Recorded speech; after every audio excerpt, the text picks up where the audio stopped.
This is Cerebral Cinema. Movies of the mind.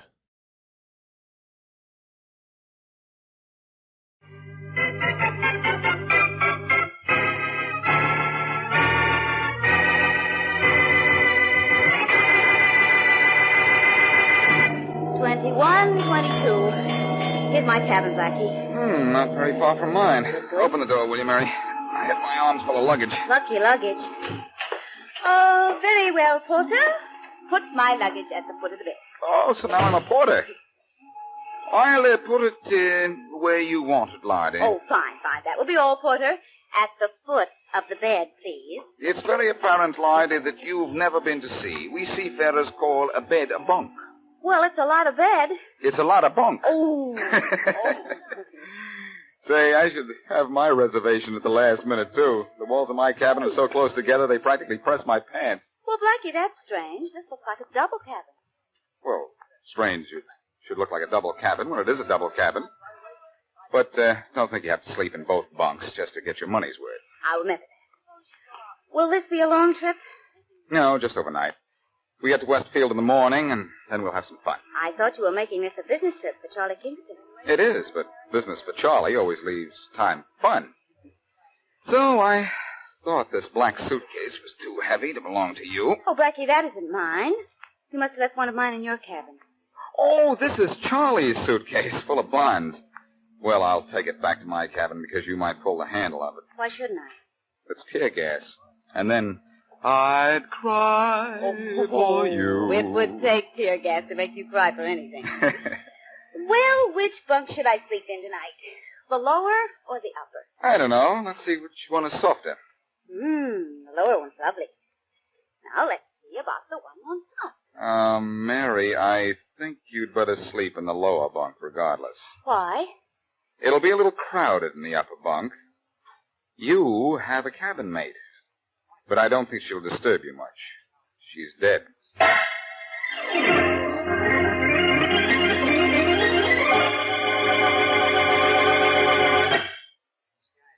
Now here's Richard Calmer's Boston Blackie.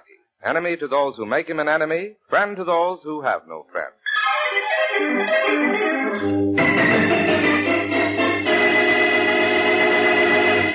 Well, Blackie, no matter where you go, you find a body, don't you? Isn't it the most annoying habit, Inspector Faraday? Hurry and solve this case, will you? The ship is already 30 minutes late pulling out. So what? So are you going to Westfield with us? No, and this boat isn't going. Faraday, this is a ship. Ship, sloop, raft, canoe, or a kayak. It's not leaving this dock till I found that woman's killer. Who was, that woman, Faraday? I don't know yet. You should have asked her before the coroner took her away. Why did you kill her, Blackie? Inspector, may I say something? No. Well, I will. Blackie had nothing to do with it. I was with him when he found the body. Well, that's no help to Blackie in my book. Oh, golly, Blackie, this is all my fault. If I hadn't wanted to go to Westfield with you, you wouldn't have reserved this stateroom for me. Well, don't feel badly about it, Mary. If you hadn't taken this room, we wouldn't have found the body. Faraday wouldn't be here, and we'd be missing all this fun. Blackie, look, there's a man's face in the porthole. Hey, you, what do you want? He's gone. Come on, let's go out on deck and head him off.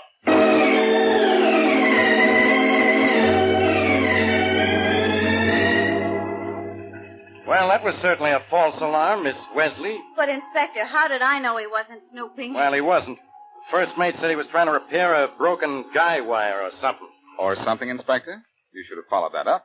He told me what it was, but I don't understand this seagoing lingo. Well, let's get out of here. Just sit still, you two. The captain will be here in a minute. Oh, Blackie, what's this under the captain's chair? There's something just like it on the wall in my cabin. There's one in every cabin, Mary. It's a life raft. Oh, you trying to kid, Blackie. It looks like a rolled-up inner tube with a tube of toothpaste attached to it. That thing wouldn't float a midget. It'll float a couple of people, Faraday. It's a collapsible life raft. What do you have to do, unfold it and blow it up? Oh, no, Mary. Press that little button on top of that tube there, and in about 2 seconds you have a raft about twice as big as the top of the captain's desk and 1/2 the size of Faraday's head. Let's press and see what happens. No. Now, Mary, please don't. Not now. I never have any fun. Sorry to keep you waiting, Inspector Faraday. That's all right, Captain Randall.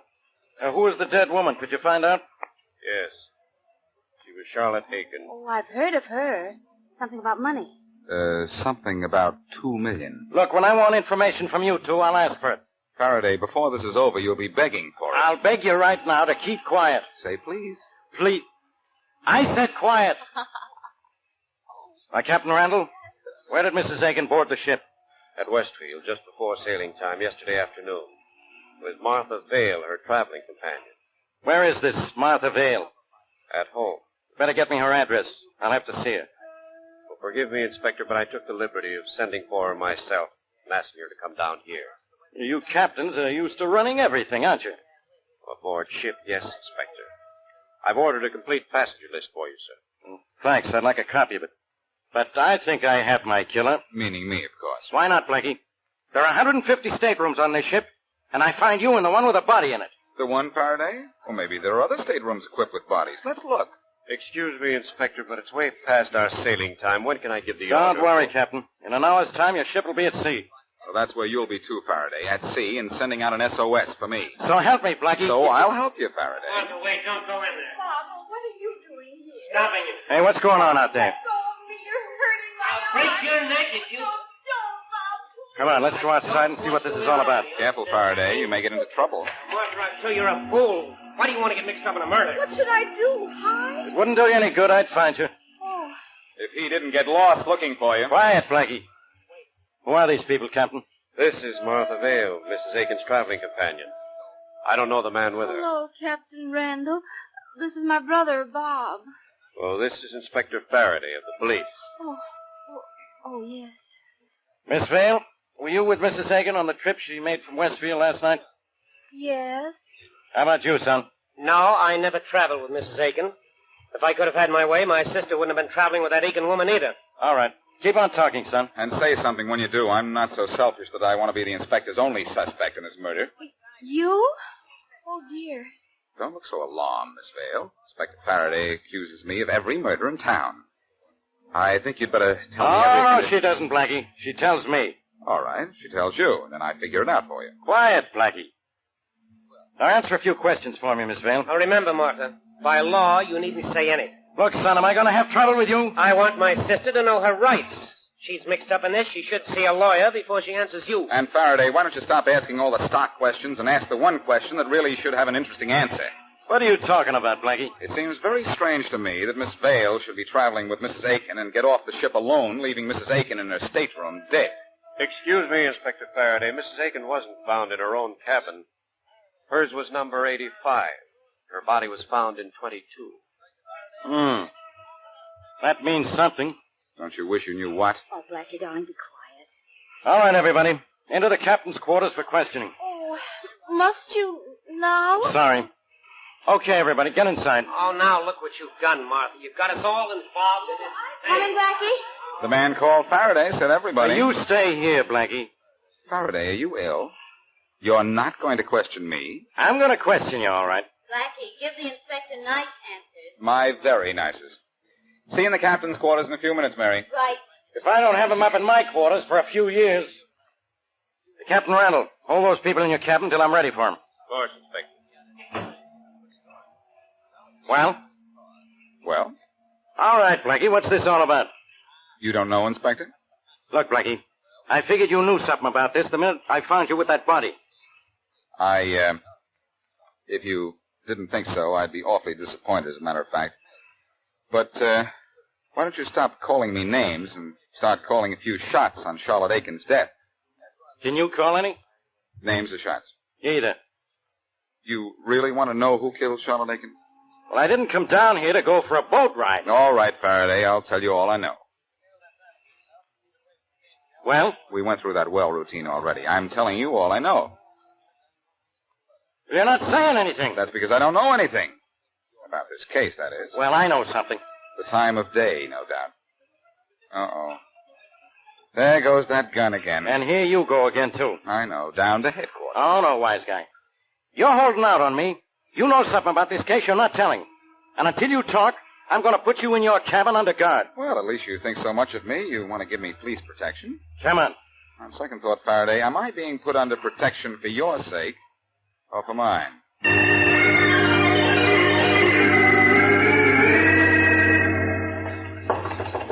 Yes? Boston Blackie, sir? Yes? You said you was good? Yes, I want something to eat. Sandwich, sir? Sure, anything. Yes, sir. Sandwich. right away. Well, what are you standing there for? I know who killed Mrs. Aiken. What? And I know why she was killed. Well, never mind that sandwich. Let's have this instead. Better still, let's get Faraday in here first. No, I can't go to the police. I don't dare talk to you now. The cabin is being watched. I'll see you here at midnight.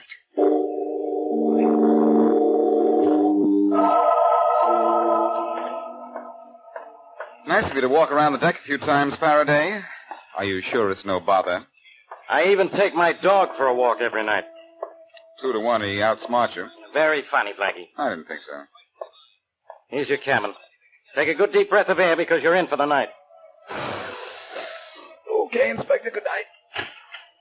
Go on, Blackie, get in there. Alone? No, I'm going in with you. No, I'd rather be alone. I'd be in better company. Now, wait till I turn on the light. I just want to make sure you're not hiding something that... Oh, Faraday, stop looking so pleased with yourself. That's not a body in my bunk. It's just a steward. Why is he lying in your bunk? Maybe he's tired. Maybe I am, too. Or those half-wit remarks of yours. Well, he offered to come in here and tell me a little story entitled Who Done It. You mean he knows who killed Mrs. Aiken? That's what he told me. Let's wake him up and hear his story. Hey, steward, wake up. Wake up. Shake him. Before using? Very funny. Hey, Stewart. Wake up. Wake up! I know that booming voice of yours is disturbing, Faraday, that even you can't wake our friend up. Huh? He's dead. What? Hey, I know that boy. He's done time, and plenty of it. Well, he's not going to do any more. I guess I should have expected this. Don't move, Blackie. Oh, Faraday, put away that gun. I've got you for 2 murders now, Blackie. And I don't put this gun away till I put you away. For keeps.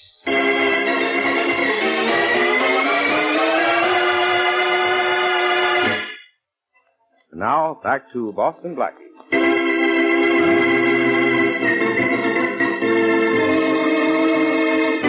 Blackie and Mary Wesley boarded the night boat to Westfield. But the journey was upset when the body of Charlotte Aiken, wealthy widow, was found in the upper bunk of Mary Wesley's stateroom. While Inspector Faraday was questioning Martha Vale, the dead woman's traveling companion, the steward of the ship came to Blackie and promised to tell him at midnight who killed Mrs. Aiken. At midnight, Blackie and Faraday found the steward dead. Faraday charged Blackie with killing him. And as we return to our story, the inspector is about to take Blackie to jail. All right, Blackie, move. Well, when I move, Faraday, I like to take my luggage with me. Okay, take the suitcases along. Thanks. Help me, will you? Okay. But knowing you, I'm going to carry the big suitcase. The little one will be no match for the big one if you start swinging it. I always said you'd make a good red cap. Boy, pick up the large suitcase, please. I'll carry the small one. And no more wisecracks, wise guy. Come on. After you? After you. You're not getting away from me this time. Oh, no? Hey, what's that hissing noise? Tear gas. Tear gas? I thought you'd try to be a wise guy and want to carry the big suitcase for your protection. This little one contains a tear gas bomb. For mine. What? Why are you carrying tear gas? Because the suitcase you're carrying contains $250,000 worth of negotiable bonds. Hey, Blackie, where are you? I'm right here, Faraday, by the door. Where's the door? I can't see a thing. Well, in a few seconds. You won't be able to see me either. I'm leaving. Blackie, come back here. Come back here or I'll kill you. Go ahead and shoot me, Faraday. I dare you. So help me, Blackie. I'll put you behind bars for this. Well, before you put me behind bars, Inspector, figure out how you're going to get out from behind this door. I'm locking it. Darling, what's the matter? Oh, Mary, where'd you come from? Captain Randall's letting us take a walk on deck. Why are you crying? Faraday just told me the nicest thing. He never wants to see me again. So let's get off the ship and make sure he doesn't.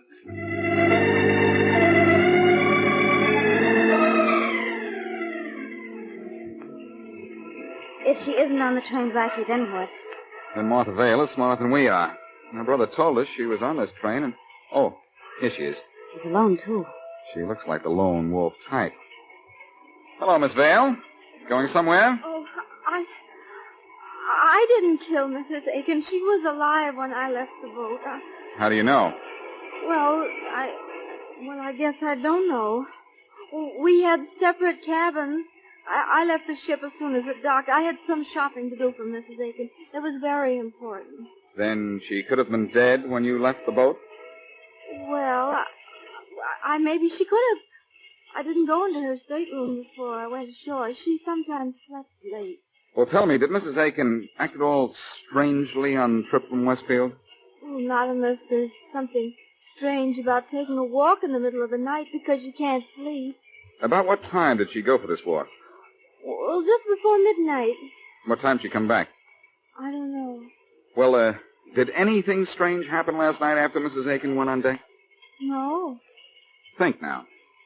Oh, well, just before I fell asleep, the ship slowed down a little. But it always did around that time of night on every trip. I tell you, I don't know anything about Mrs. Aiken's death. Now, will you please leave me alone? If you'll tell me just a little bit about your brother. Oh, I see.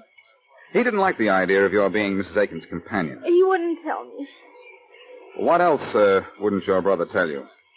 Where he made all it... I mean, nothing. You mean where he made all his money, don't you, Miss Vale? I didn't mean anything. I think you meant a lot. I'm getting off at the first stop, and I'm going to see him. Maybe he doesn't know more than you do, but maybe he'll say more.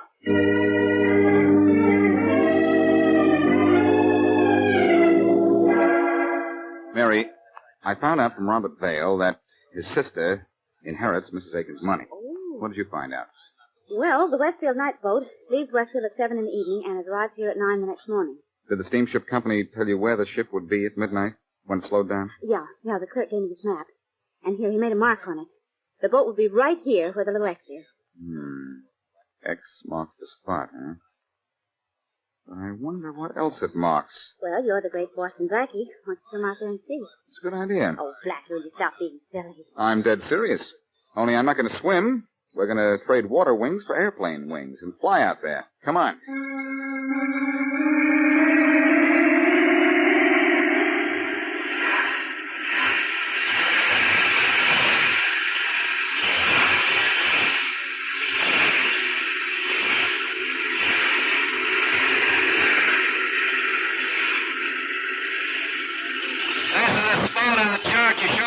It's a boy on the water.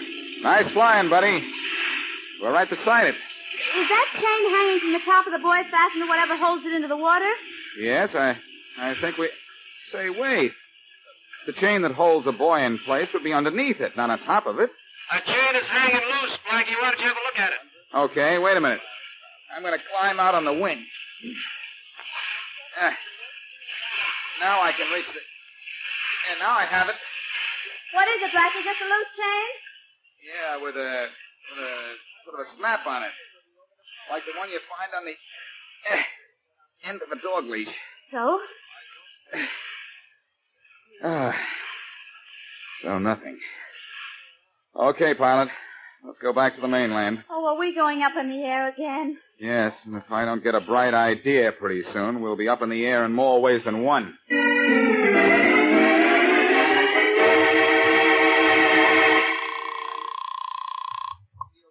Inspector Faraday speaking. Hello, Faraday. This is Blackie. All right, Blackie, stay where you are. You're under arrest. And you're under delusions again, Inspector. I want some information. And I want you. Nice of you to say so, pal, but listen. You knew the steward who was killed in my cabin.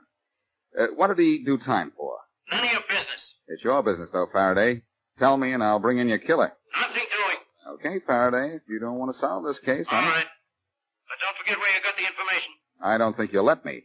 What was the steward sent up for? Smuggling. Now, is that any help to you? Probably not. You give such useless information, Faraday. So long. You listen to me, Blackie. Well, Mary, the steward was arrested for smuggling. Is that any help? No, I don't see it. Smuggling? Smuggling, yes, of course. Of course it helps. How? The chain on the buoy. Smuggled goods from overseas was attached to it, then picked up by someone on the Westfield boat as it passed by. But how does that explain Mrs. Aiken's death? She walked the deck of the boat last night and saw something she shouldn't have seen. That's right. The ship passes the buoy at midnight, and Martha Vale said that at exactly midnight Mrs. Aiken went for a walk on deck. Well, if Mrs. Aiken was killed last night because she went for a walk, We're going to solve this murder by a walk, too.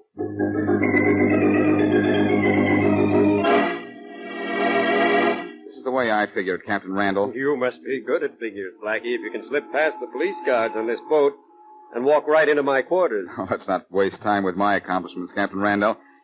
I'm more interested in the doings of someone on this ship. What do you mean? I think Charlotte Aiken was killed because she couldn't sleep last night. I have good reason to believe that this ship of yours is being used for smuggling small but highly priced articles into this country. That's absolutely fantastic. My ship goes to no foreign port. Why, we never sail a course more than 8 miles offshore. But you pass a certain buoy about 8 miles offshore every night at midnight. When we're on schedule, yes. Well, here's what's been happening on your ship, Captain Randall. When it slows down as it passes that buoy, someone on the lower deck reaches out with a hook or something and very neatly catches a chain dangling from the top of the buoy. You know there's a chain on the top of that buoy? Yes, I looked at it myself. On the end of that chain would be a package or a box or a container of some kind. Once the smuggler has that container aboard, he can bring it into the country. Yes, that's true. We don't have to pass through customs. What makes you think my ship is used for smuggling? Your steward, the one who was found dead in my cabin, was once arrested and convicted for smuggling. Mrs. Aiken was killed because she was on deck at midnight last night and saw the smuggler at work. If she was killed at sea, why wasn't her body tossed overboard? The smuggler didn't have time for that, I suppose. But he put her body where he was sure it wouldn't be found. What do you mean? The killer checked the reservations list for the return trip and found the stateroom 22 would be empty. He hid Mrs. Aiken's body there, hoping to get rid of it at sea the next night. Oh, yeah. And the reason the steward was killed was that he saw Mrs. Aiken's body being taken into the cabin and was going to tell me. Blackie, you're too smart to live. Everybody pulls a gun on Blackie. What are you smuggling, Captain? Diamonds from Africa. My partners bring them from Africa as far as the buoy. I bring them the rest of the way. Just stand where you are. I just want to get a little closer to you, so when you shoot, you won't miss. I won't miss. Then I'll dump your body overboard. Well, when you do, will you throw this collapsible life raft in after me? This one under your chair looks like a big one. Don't touch that. I won't touch the raft, Captain, only the inflation valve. I don't do that. Hey! Hey! You look awfully silly on the floor, Captain. Kill you for this, Blackie. How are you going to kill me after I get this gun out of your hand? Let go! Let go of me! After you drop that gun. You're breaking my... All right, I've dropped it. Okay, Randall. Get up. I have a gun of my own. Don't shoot. Don't worry. Say, isn't it funny how a little air in this life raft took the wind out of your sails?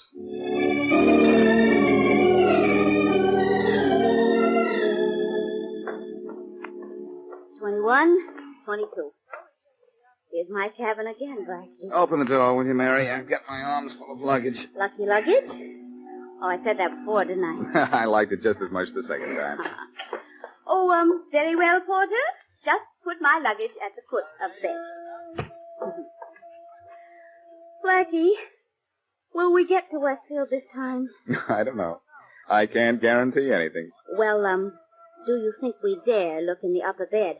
I mean, bunk. I don't know. You look. No, maybe you'd better look. I'd rather you looked. Well, if you'll remember, last time I looked, we found a body up there. Oh, yes, that's right. All right. I'll look. Blackie! What, Mary? What is it? Believe it or not, there isn't a body up there.